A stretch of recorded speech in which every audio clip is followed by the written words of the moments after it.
Question number 26 है कि दिए गए चित्र में AD का मान B तथा C के पदों में कौन होगा? तो इसका आंसर हो जाएगा A। 27 नंबर क्वेश्चन है, एक समबाहु त्रिभुज ABC में A और D लंब है BC पे, तब हमें CD का स्क्वायर क्या होगा यही बताना है। तो ये क्वेश्चन में हमें कुछ मिस्टेक लग रहा है, तो इसे हम स्किप कर देते हैं। अगला क्वेश्चन है हमारा कि x अक्ष से बिंदु P -3,6 की दूरी क्या होगी? तो x अक्ष से हम इसका दूरी निकालेंगे तो इसका आ जाएगा 6। तो इसका आंसर है C, बिल्कुल सही है। अगला क्वेश्चन है हमारा बिंदु -3,5 और बिंदु 0,4 के बीच की दूरी क्या होगी? तो इसे हम दूरी सूत्र से निकालेंगे तो इसका आंसर आ जाएगा मेरा C, बिल्कुल सही है। क्वेश्चन नंबर 30 है हमारा कि x1, y1 और फिर x2, y2 और x3, y3 संरेख होंगे। तो ये संरेख कब होगा? जब ये सभी 0 के इक्वल होगा। तो हम ये सभी ऑप्शन को चेक करते हैं कि कौन सा 0 के इक्वल है। ऑप्शन नंबर A और C ये 0 के इक्वल है, ये दोनों में से कोई हो सकते हैं। तो सभी में क्या x ब्रैकेट के बाहर है? तो ऑप्शन नंबर A है जिसमें बाहर है, तो यही सही ऑप्शन है। तो 30 का A बिल्कुल सही है।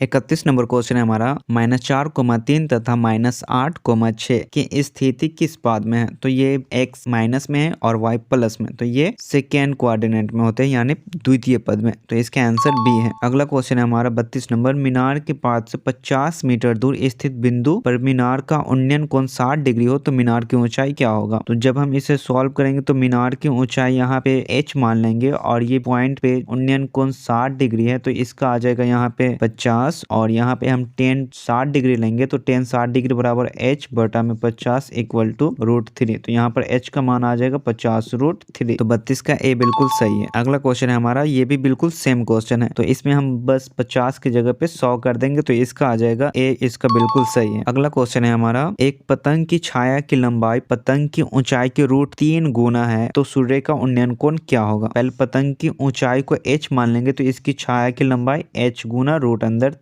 हो जाएगा। तो इसमें हमें लंब और आधार दो चीज पता है, तो हम यहाँ पे tan थीटा लेते हैं। तो tan थीटा बराबर आ जाएगा h यानी लंब बटा में आधार। तो यहाँ पर h से h कैंसिल तो 1 बटा में √3। तो tan थीटा बराबर 1 बटा √3 आ गया। तो 1 बटा √3 होते हैं जब tan थीटा का मान 30 डिग्री होते हैं तब। तो इसका आंसर आ जाएगा मेरा B। अगला क्वेश्चन है कि विश्व के सबसे ऊंचे पर्वत का नाम क्या है? ये तो सबको पता है कि एक माउंट एवरेस्ट होगा, तो इसका आंसर B बिल्कुल सही है। 36 नंबर क्वेश्चन है हमारा कि दिए गए चित्र में वो दो केंद्रीय वृत्तों जिसकी त्रिज्या 3 सेंटीमीटर और 5 सेंटीमीटर है का केंद्र है। AB बाह्य वृत्त की जीवा है जो अंतःवृत्त को स्पर्श करती है, तो जीवा AB की लंबाई क्या होगी यही हमें बताना है। तो O और P ये हमारा 3 सेंटीमीटर दिया गया है और O और A ये हमारा 5 सेंटीमीटर दिया गया है। तो हम यहाँ पर A और P इसकी दूरी पता करेंगे तो ये दूरी आ जाएगा मेरा O और A का स्क्वायर माइनस O और P का स्क्वायर। तो हमारा जो AB इक्वल आएगा वो O और A तो 5 सेंटीमीटर है, तो 5 का स्क्वायर माइनस 3 का स्क्वायर। तो यहाँ पर से स्क्वायर हटा तो रूट अंदर 25 माइनस 9, तो रूट अंदर 16, 16 का बाहर निकालेंगे 4। तो A और P ये हमारा 4 आ गया। तो AP इधर 4 है तो B और P ये दूरी भी 4 ही होगा, तो 4 + 4 8। तो इसका B बिल्कुल सही है। अगला क्वेश्चन हमारा कि दो वृत्तों के क्षेत्रफलों का अनुपात क्या होगा यदि उनकी त्रिज्याओं का अनुपात 2:3 है? तो बस हम इसका स्क्वायर कर देंगे। तो इसका आ जाएगा 2 का स्क्वायर 4 और 3 का स्क्वायर 9। तो इसका आ जाएगा 4:9। भी बिल्कुल सही है। अगला क्वेश्चन है हमारा कि आकृति में TP और TQ केंद्र O वाले किसी वृत्त पर स्पर्श रेखाएं इस प्रकार है कि कोण POQ बराबर 110 डिग्री है, तो हमें कोण T का मान पता करना है। तो अगर आप इसे ध्यान से देखो तो ये एक चतुर्भुज के आकार का है, तो चतुर्भुज के सभी कोणों का मान होता है 360 डिग्री और ये P और T ये वृत्त को स्पर्श कर रही है और T और Q भी। तो जब स्पर्श कर रही है तो O और P ये एक त्रिज्या है जो स्पर्श रेखा पे लंब डाला गया है। तो जब लंब डाला जाता है तो वहां पे 90 डिग्री का कोण होता है। तो हमें पता चल गया कि कोण P और कोण Q ये दोनों 90 डिग्री का है और कोण O 110 डिग्री। तो कोण T क्या होगा? तो सभी कोण को हम जोड़ेंगे तो कोण T का मान आ जाएगा वो आ जाएगा 70 डिग्री। तो इसका ऑप्शन नंबर B बिल्कुल सही है। अगला क्वेश्चन है हमारा त्रिज्या खंड के चाप की लंबाई क्या होती है? त्रिज्या खंड की चाप की लंबाई होती है πr² थीटा बटा 360 डिग्री यानी 39 का B बिल्कुल सही है। अगला क्वेश्चन है हमारा कि दो वृत्त के क्षेत्रफलों का अनुपात हमारा दे दिया 4:1। तो हमें यहाँ त्रिज्याओं का अनुपात पता करना है। तो जिस तरह हम क्वेश्चन नंबर 37 में किए थे कि जब हमें त्रिज्याओं का अनुपात दे दिया था तो अब क्षेत्रफल का अनुपात के लिए हम स्क्वायर कर दिए थे। तो यहाँ पे हम जस्ट रूट के अंदर डाल देंगे, तो यहाँ 4 का बाहर निकल जाएगा 2 और 1 का 1, यानी 2:1 आ जाएगा। तो 40 का बी बिल्कुल सही है। अगला क्वेश्चन है हमारा कि शंकु के छिन्नक का संपूर्ण पृष्ठ क्षेत्रफल क्या होगा? तो इसका ऑप्शन नंबर ए बिल्कुल सही है। अगला क्वेश्चन है उस शंकु का अधिकतम आयतन क्या होगा जो एक r त्रिज्या वाले ठोस अर्धगोले से निकाला जा सके?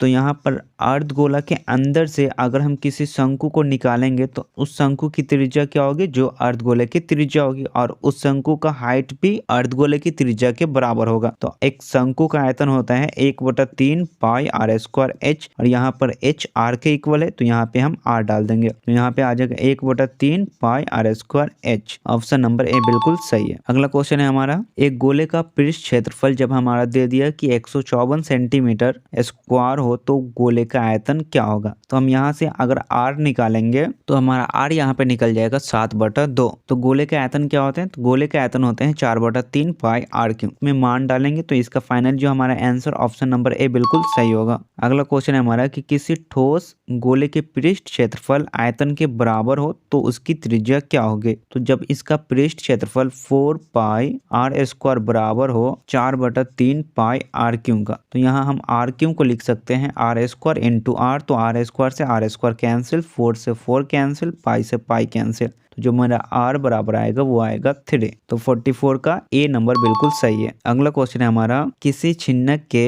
वृत्ताकार आधारों की त्रिज्या मेरा a और b है, जहां a बड़ा होगा b से, तो शंकु की ऊंचाई तथा छिन्नक की ऊंचाई का अनुपात क्या होगा? तो आप अगर इसे सॉल्व करो तो इसका आ जाएगा 45 का बी बिल्कुल सही है। अगला क्वेश्चन है हमारा कि आंकड़े जो हमारा दे दिया है इसका बहुलक क्या है? तो इसमें जो बहुलक जो सबसे ज्यादा टाइम्स रिपीट होता है वही बहुलक होते हैं, इसका बहुलक हो जाएगा मेरा 3। अगला क्वेश्चन है हमारा कि माध्य का 3 गुना और माध्य के दूना, ये क्वेश्चन में एक मिस्टेक है तो इसे स्किप करते हैं। अगला क्वेश्चन हमारा कि किसी बारंबारता का बहुलक होता है तो सबसे अधिक टाइम्स जो रिपीट होते हैं वही बहुलक होते हैं, तो इसका सी बिल्कुल सही है। तो 49 नंबर क्वेश्चन में हमें इसका माध्य का पता करना है। तो ये सबसे पहले हम इसमें गिनेंगे कि ये कितने नंबर है। तो इसमें 7 नंबर्स हैं, तो यहाँ हमारा जो n का मान है वो एक 7 आ गया विषम संख्या। तो जब भी विषम संख्या होते हैं तो इसका फॉर्मूला होते हैं n+1/2। तो सबसे पहले हम इसे बढ़ते क्रम में लिखेंगे इंक्रीजिंग ऑर्डर में, और अब यहाँ पे 7 + 1 / 2, तो इसका आ गया 4। तो अब जो 4 नंबर में है वही हमारा आंसर होगा, बी बिल्कुल सही है। अगला क्वेश्चन है हमारा कि किसी घटना की प्रायिकता नहीं होती है तो वो है निगेटिव, जो माइनस में होते हैं उसकी प्रायिकता नहीं होते हैं, तो डी बिल्कुल सही है। बाकी तीनों ऑप्शन है इसका प्रायिकता होते हैं।